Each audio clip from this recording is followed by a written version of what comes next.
Let me say good morning to you and thank you for tuning in to the Authentic Truth broadcast.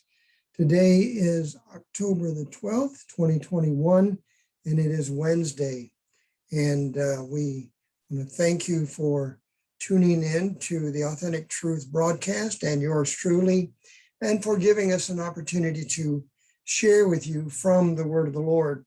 Now, today we are in our third part of our three-part series dealing with archaeological confirmation of the historic testimony to the true and living God.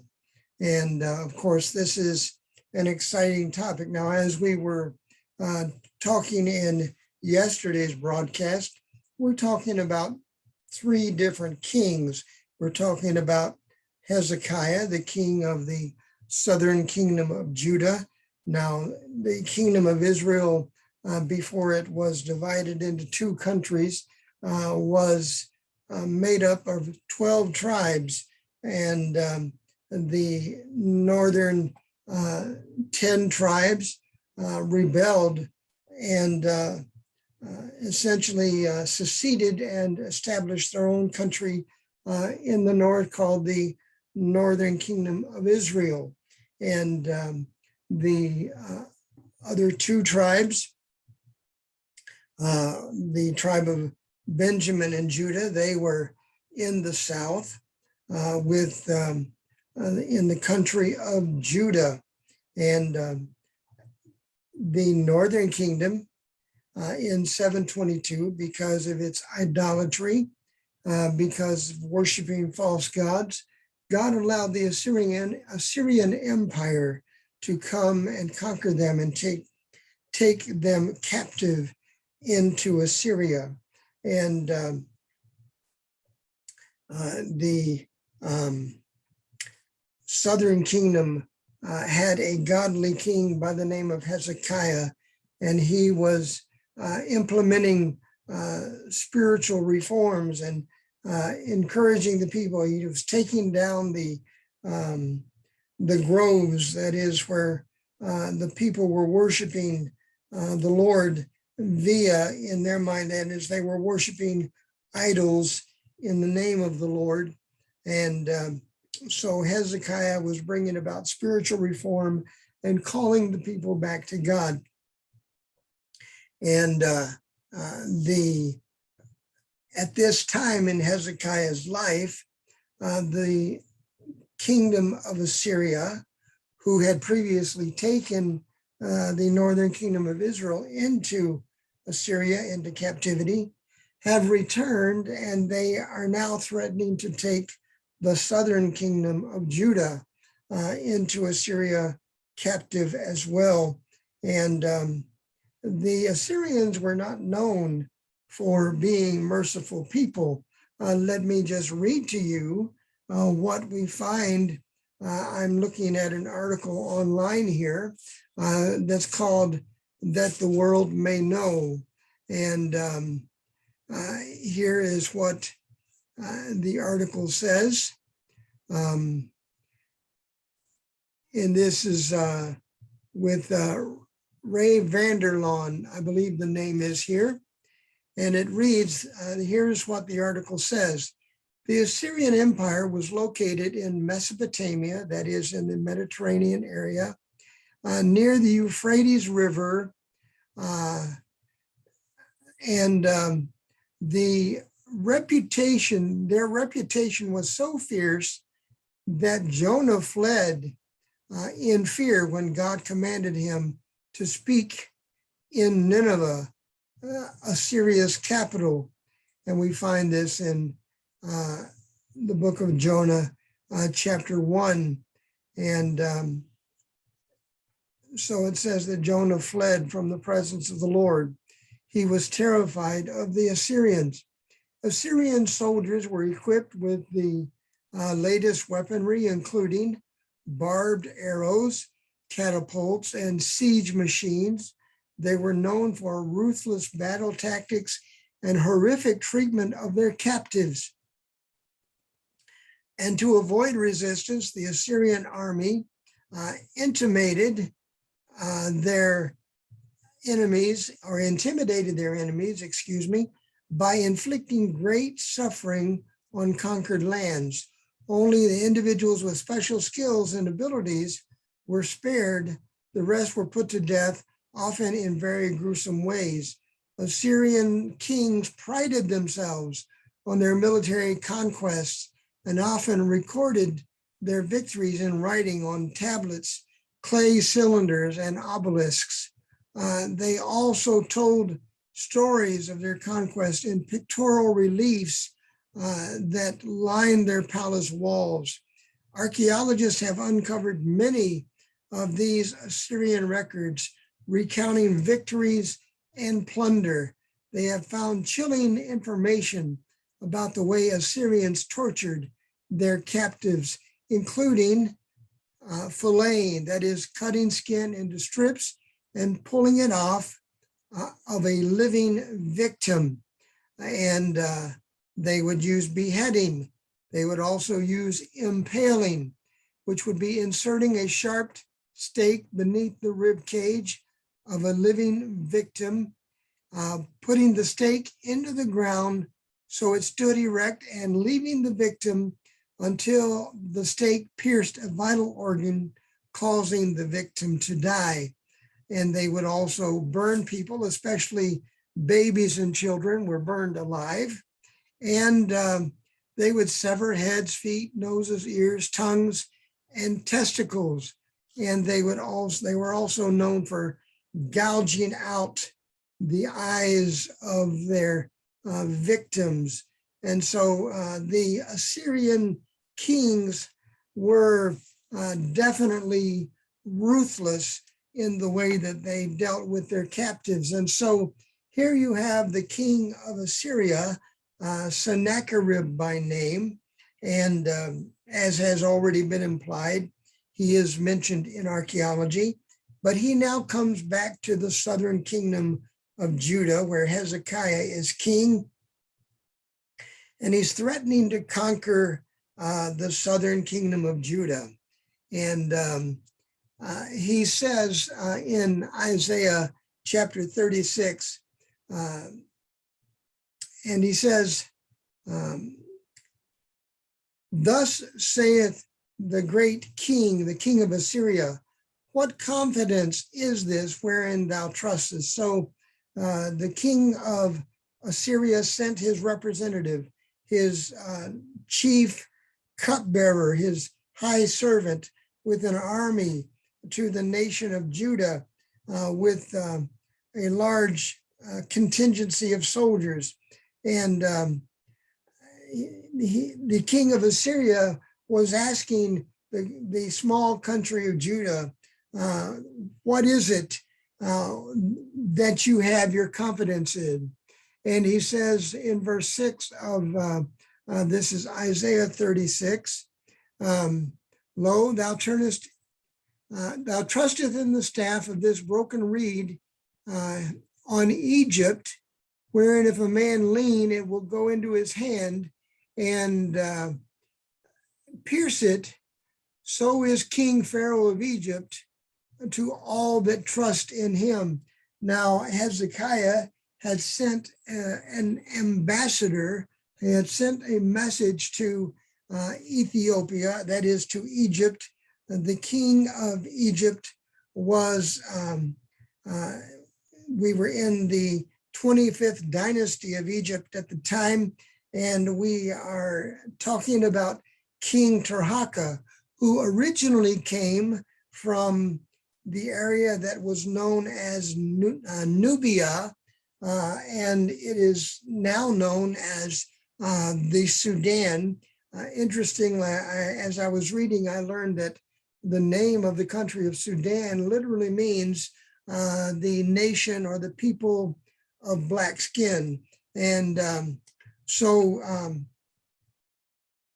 he says here, if you are trusting on Egypt to help you, then of course you're wasting your time. And when we go over to chapter 37, we find in verse 9, as we spoke of yesterday, the king Sennacherib had come and he had laid siege to the city of Lachish in the land of Judah. And he had moved on to the city of Libnah and was now besieging it. And then comes his chief cupbearer to him, the one that was sent with the army, and warns him that this King Tirhakah of Egypt, the Ethiopian Pharaoh, the Ethiopian who became Pharaoh of Egypt, they actually ruled over Egypt from the Sudan. The Sudanese pharaohs ruled Egypt for about 100 years. And Rabshakeh went to the king of Assyria, Sennacherib, and said to him, do you not know, he says, and he heard say concerning Tirhakah, the king of Ethiopia, he has come forth to make war with thee. And when he heard it, he sent messengers to Hezekiah, saying, thus shall ye speak to Hezekiah, king of Judah, saying, let not thy God in whom thou trustest deceive thee, saying, Jerusalem shall not be given into the hand of the king of Assyria. Now, what the king of Assyria was saying to Hezekiah, listen, I've gotten word that the Ethiopian king, that is the Pharaoh of Egypt, Tirhakah, is now coming down. He's coming this way to help you resist me. So the king says, I'm going to go and I am going to deal with him. I'm going to deal with this Pharaoh of Egypt and Tirhakah by name. And we are told in history that Tirhakah's efforts were fruitless. They were in vain because Pharaoh and his army, Sennacherib and his army forced the Pharaoh of Egypt, Tirhakah, to retreat back into Egypt.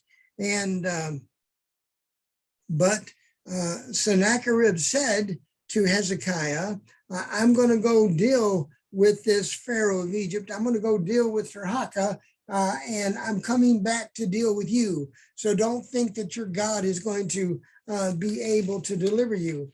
Now, earlier in chapter 36, the king is saying through his representative, he's saying to the people, thus saith the king, let not Hezekiah deceive you, for he shall not be able to deliver you, neither let Hezekiah make you trust in the Lord, saying the Lord will surely deliver us. This city shall not be delivered into the hand of the king of Assyria. Now, most of what we're going over now is review from yesterday, but the point I'm wanting to reemphasize here is that the people were first told, don't let Hezekiah deceive you, saying that the Lord is going to deliver you.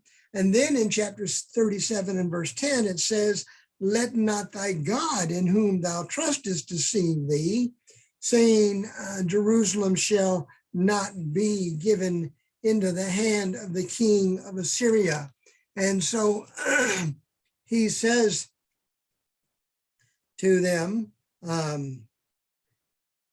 he says to Hezekiah, behold, thou hast heard what the kings of Assyria have done to all the lands by destroying them utterly, and shalt thou be delivered? Have the gods of the nations delivered them, which my fathers have destroyed, as Gozan and Haran and Rezeph and the children of Eden, which were in Telassar? Where are the kings of Hamath and the kings of Arpad and the king of the city of Sepharvaim, Hena and Iva? And so in the times of these ancient kingdoms, they used to have kings that would rule over the individual cities. And so the Sennacherib is saying, where are the gods of these people? Where are these cities? They have been destroyed. And so when Hezekiah prays to the Lord about it, he again reminds the Lord, and he says, of a truth, Lord, this is Isaiah 37 and verses 18 and 19. Of a truth, Lord, the kings of Assyria have laid waste all the nations and their countries, and have cast their gods into the fire, for they were no gods, but the work of men's hands, wood and stone. Therefore, they have destroyed them. Notice the word destroyed. Again, King Sennacherib was saying to Hezekiah's people and to Hezekiah, behold, thou hast heard what the kings of Assyria have done to all the lands by destroying them. In other words, the kings of Assyria were vicious and brutal, bloodthirsty kings, and they were not known for showing mercy. And so the king Sennacherib and his representative Rabshakeh was threatening. They weren't just threatening to come in and to take the people away from the land. They were literally telling them, we are going to destroy your cities. And the interesting thing about this, of course, is that when the prophet Isaiah has representatives come to him from Hezekiah, the Lord says to Hezekiah, you tell the people not to be afraid. And so I want you to notice what the scripture says here concerning the people going to Hezekiah. Verse 5 of chapter 37 of Isaiah. So the servants of King Hezekiah came to Isaiah. The very next verse says in verse 6, and Isaiah said unto them. In other words, it is as though Isaiah is answering them and telling them what the Lord has said before they've even delivered the message of what is happening back in Jerusalem. And so Isaiah gives them the answer from the Lord before they even state the problem to him. And Isaiah said unto them, thus shall ye say unto your master, thus saith the Lord, be not afraid of the words that thou hast heard, wherewith the servants of the king of Assyria have blasphemed me. And he says, don't be afraid of this king. And again, concerning the fact that Sennacherib was threatening utter destruction to the southern kingdom. Again, God says to Sennacherib through Isaiah the prophet, hast thou not heard long ago how I have done it, and of ancient times that I have formed it? Now have I brought it to pass that thou shouldest be to lay waste defense cities into ruinous heaps. And so the cities the prior cities were destroyed by the king of Assyria. They were turned into rubble. They were wiped out. And so this is why Hezekiah and his people were so afraid. But I want you to notice what the Lord tells again to King Hezekiah. He says to King Hezekiah, he tells them that Hezekiah, you can be bold, you can mock this king, even though he's got a reputation for being vicious and bloodthirsty. You go ahead and mock him. And so he says, this is the word which the Lord hath spoken concerning him, concerning Sennacherib. And this is Isaiah 37:22. the virgin, the daughter of Zion, hath despised thee. In other words, it would be like a woman coming out to the battle and mocking the threatening army and saying, listen, I'm a woman, and yet you don't fear me. I will deal with you. And so Hezekiah refers to himself and his little nation of Judah as the daughter of Zion. And he says, that is, Isaiah tells Hezekiah that he is given permission by God to mock King Sennacherib of the Assyrian Empire and say to him, whom hast thou reproached and blasphemed? Against whom hast thou exalted thy voice and lifted up thine eyes on high, even against the Holy One of Israel? And so God goes on to tell him in verse 33 of this chapter 37, he says to Hezekiah through the prophet Isaiah, therefore thus saith the Lord concerning the king of Assyria, he shall not come into this city nor shoot an arrow there. Now remember, their arrows were not just normal arrows. They had barbed arrows. And he says, nor come before it, that is, he's not going to come before the city with shields, nor cast a bank against it. By the way that he came, by the same shall he return. And he shall not come into this city, saith the Lord, for I will defend this city to save it for my own sake and for my servant David's sake. Then the angel of the Lord went forth and smote the camp of the Assyrians, 185, or 185,000. And when they arose early in the morning, that is, when the rest of the army awoke early in the morning, laying out in the field, behold, they were all dead corpses. The living soldiers, when they awoke, they found that there were 185,000 of their fellow soldiers that were dead.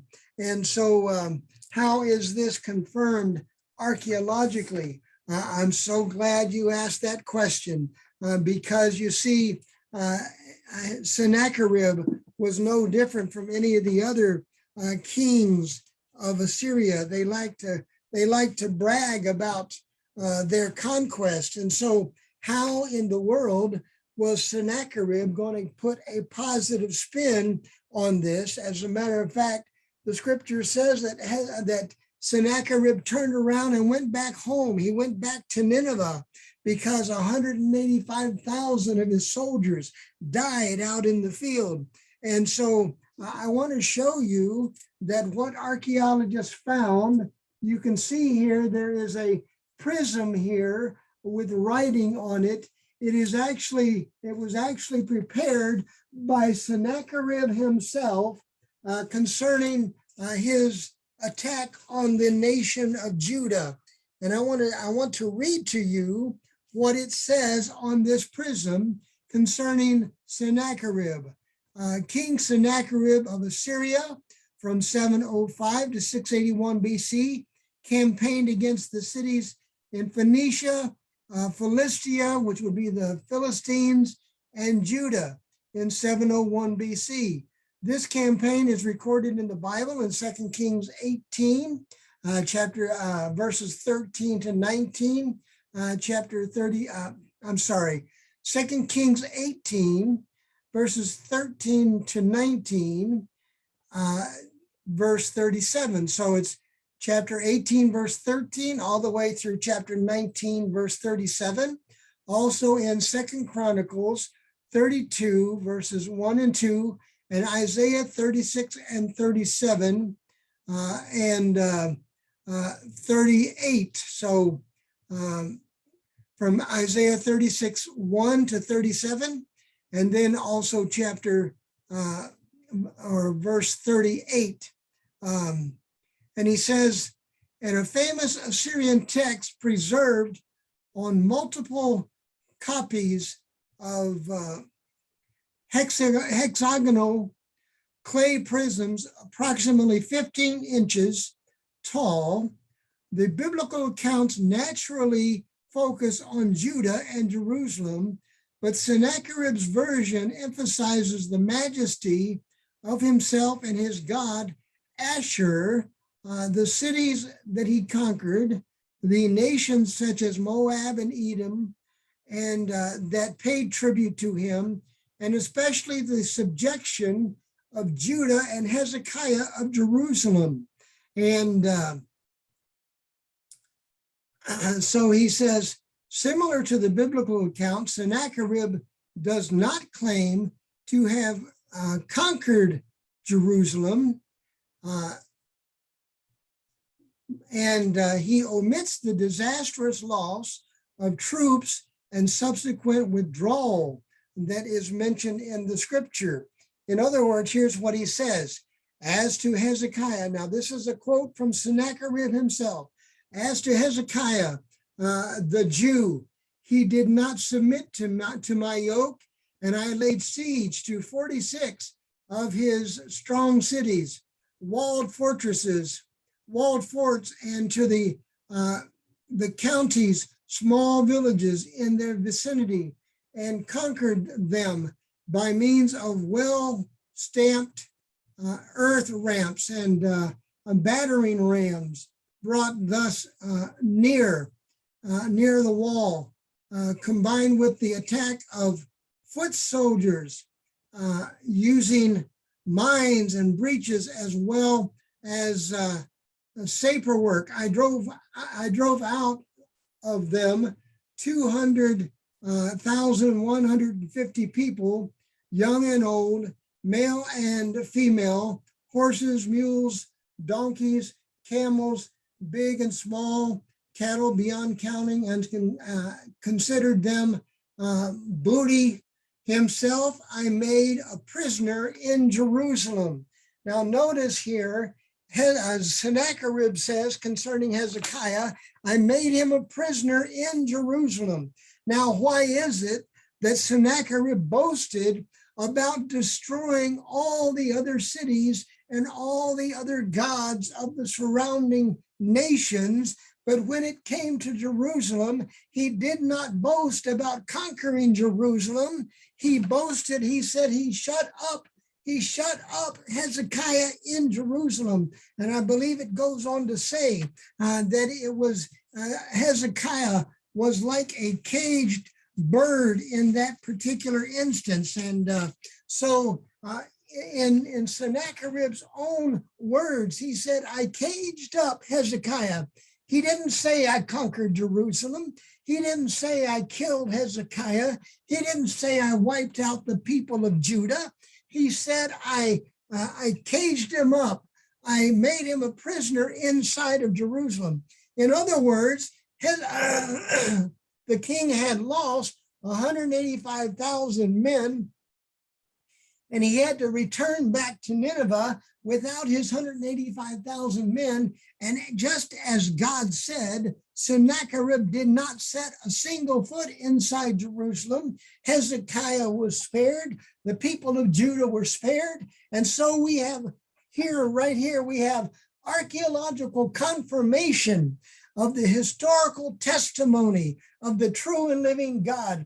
God said, Hezekiah, don't you worry. You can even mock him like a woman mocking someone who was threatening her, yet causing no fear. And yet God said, I am going to defend Jerusalem. And so the king Sennacherib was sent back to Nineveh without conquering Jerusalem, without taking the life of Hezekiah or anybody else in the nation of Judah. And what happened? The Bible tells us that when Sennacherib went back to his own country, he was worshiping in the house of his God, and he was killed by his own sons. He was killed by his own sons. God said, remember in yesterday's broadcast, God said, I'm going to put a hook in his nose, and I'm going to put a bridle in his lip, and he's going to return to Nineveh the very same way he came. He will not set foot in Jerusalem. He will not harm anybody here. And so Hezekiah, you go ahead and mock him like a woman mocking a little child. You go ahead and mock him because he's not going to set a foot inside Jerusalem. You have nothing to fear because I, the living God, am going to defend this country. And so we have here on the very prism of Sennacherib, in his own words, saying that he made Hezekiah a prisoner in Jerusalem. And so this is a testimony that the true and living God came on the scene and delivered the nation of Judah and Hezekiah and his people. Thank God that even history tells those who will listen that there is a true and living God. And when you call upon him with your whole heart, you are heard of him. Thank God. And so I hope you've enjoyed this broadcast today and that you will share this with others. I pray that you'll have a blessed day today. May the good Lord keep you safe, and may you have a glorious day today, meditating in his word.